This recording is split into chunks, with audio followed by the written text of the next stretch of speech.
She was born into a culture of war, but used her position of leadership to bring about peace. She challenged the status quo, the Republic, and even the Jedi. Today, we pay our respects to Duchess Satine Kryze. When Satine became the Duchess of Mandalore sometime before the Trade Federation's blockade of Naboo, she wasted little time in leading the movement away from Mandalore's brutal past of violence and war. She did so despite the risk it brought her own safety.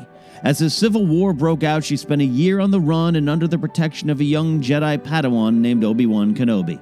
It was then that they formed a bond and love that lasted a lifetime, but could never come to pass.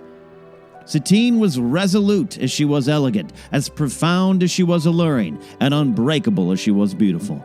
She was a revered and respected leader of her people as she led the recovery out of the traumatic civil war that cost many Mandalorian lives. Satine became devoted to pacifism, never again wanting to see so much bloodshed amongst her people.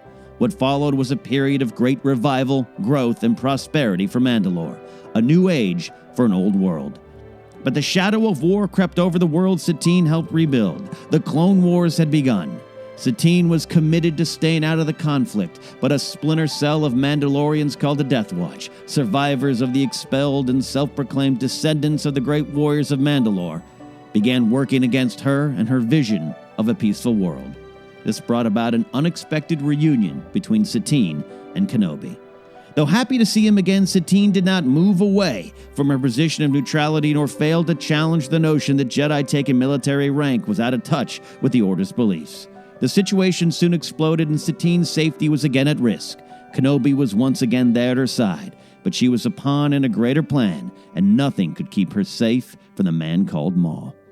The twisted, broken rival of Kenobi murdered Satine in front of the Jedi Knight. It was a tragic end to such a peaceful presence in a violent galaxy. Her final words were a confirmation of her eternal love for Kenobi. Duchess Satine was gone, but her legacy lived on.